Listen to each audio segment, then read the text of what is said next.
안녕하세요. 아빠 코레아노입니다. 제가 한동안 촬영을 하지 못했어요. 새로 생계를 위해서 준비하는 것들이 있다 보니까 촬영을 못하다가 이제 다시 촬영을 시작하게 되었습니다. 공유할 수 있는 여러 가지 내용들 가지고 찾아오도록 할 테니까 영상 기다려주시면 감사하겠습니다. 저는 멕시코에서 현채로 12년 동안 근무를 했고요. 그 기간 동안 근무하면서 제가 이런 회사들은 앞으로 내가 피해야지 하는 저만의 기준이 생겼습니다. 이건 철저히 제 개인적인 경험이기 때문에 참고용으로만 해주시면 좋을 것 같고요. 하지만 그래도 간접적인 경험을 원하시는 분들이 있다는 걸 알기 때문에 저의 이 경험들이 도움이 되었으면 하는 바람입니다. 지금 이 영상을 보시는 분들은 왜 멕시코에서 현채로 근무를 하고 있고 아니면은 왜 현채로 근무를 하려고 하시나요? 모두 다 각각의 자기만의 상황과 이유는 있을 거지만 대부분 먹고 살기 위해서, 그리고 앞으로 자기의 개발을 위해서, 그리고 더 나아가 지금보다는 더 나은 환경을 위해서 일 게 분명합니다. 그 부분은 모두 다 동일할 거라고 저는 생각을 해요. 근데 취업 준비를 하다 보면 있잖아요. 나에게 이 인터뷰를 할 수 있는 기회를 주는 기업이 있으면은 조금 더 내가 긍정적인 부분만 보게 되는 경향이 있습니다.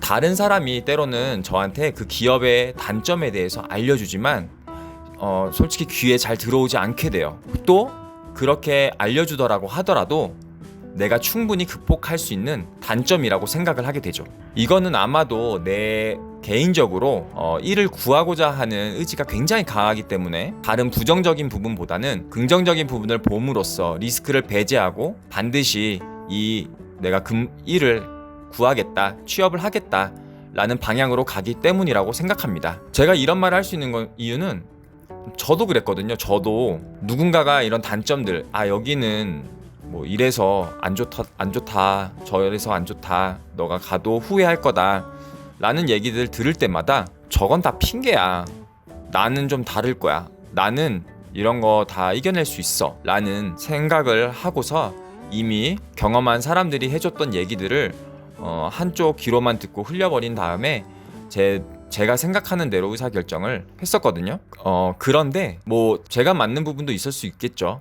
하지만 많은 부분에서 제 개인적인 생각과 일치하지 않는 부분이 많이 있었고요. 실제로 우리가 뭐 현채로 취업을 하게 되면요, 내가 생각했던 것보다도 더 제한적인 부분이 많이 있고요. 나의 내 권한이 제한적인 부분이 굉장히 많이 있습니다. 그리고 내가 직접 문제를 해결할 수 있는 기회는 생각보다 많이 주어지지 않게 됩니다. 설사 해외 지사에서 가장 높은 자리에 올라가더라도 그 내용은 크게 변하지 않았습니다. 그러면은 제가 생각하는 아무리 급하다고 하더라도 현채로 취업하지 않았으면 좋겠는 그런 기업들의 조건들에 대해서 얘기해 보도록 할게요.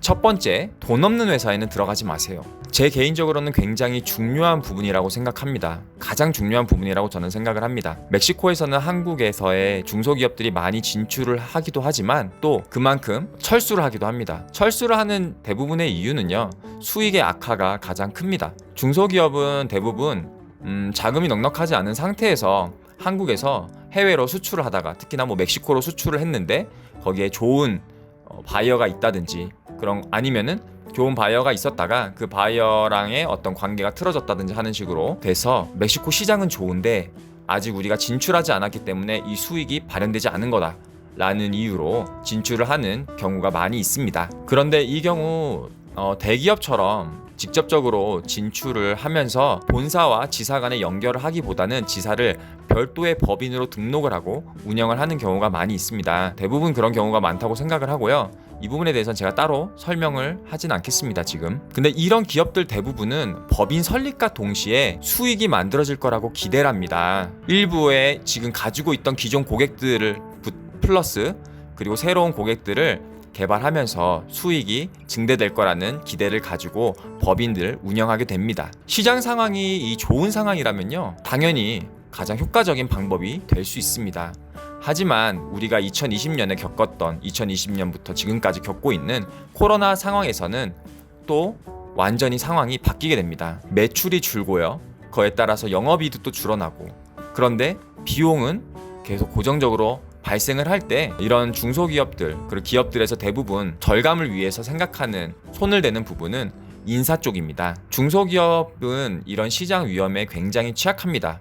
하지만 제가 모든 지금 중소기업을 싸그리 얘기하는 건 아니고, 중소기업 중에서도 자금이 부족한 상황에서 이 법인을 운영하는 그런 상황들을 제가 이야기를 하는 겁니다. 또 자금이 부족하게 되면요, 회사의 성장성에도 굉장히 제한점이 많고요.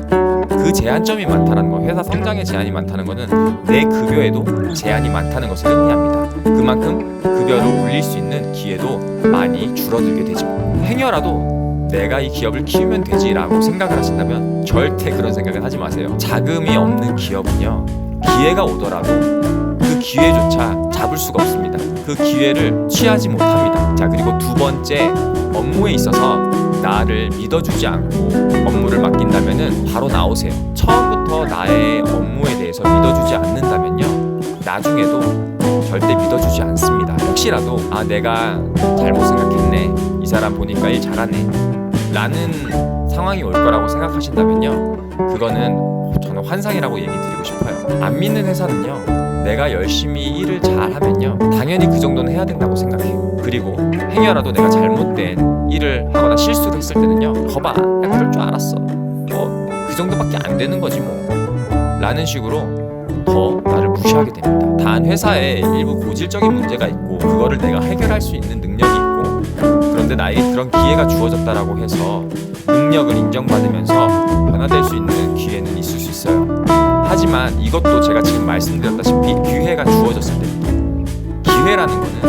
기회가 주어진다는 거는 그만큼 어느 정도는 나의 업무의 실력을 믿어주고 있다는 거기 때문에 안 믿는다고 할 수는 없겠죠. 그리고 세 번째는요, 회사에서 명확한 인사 규정이라든지 그리고 급여 체계, 복지 정책들이 없다면요, 다시 한번 고려해 보시기를 추천합니다. 회사의 규정이 없으면 일단 굉장히 답답해요. 정해진 규정이 없으니까 상황에 맞춰서 내가 계속 물어봐야 되는데, 이것도 굉장히 눈치가 보이는 일입니다.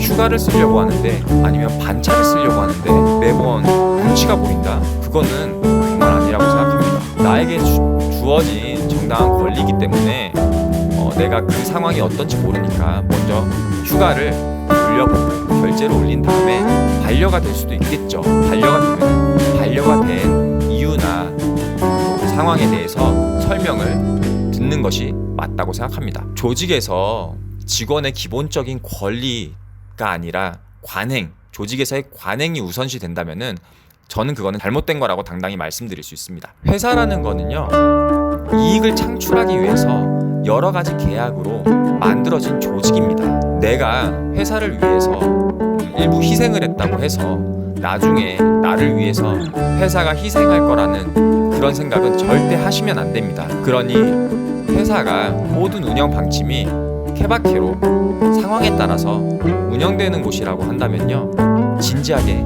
고민해 보세요.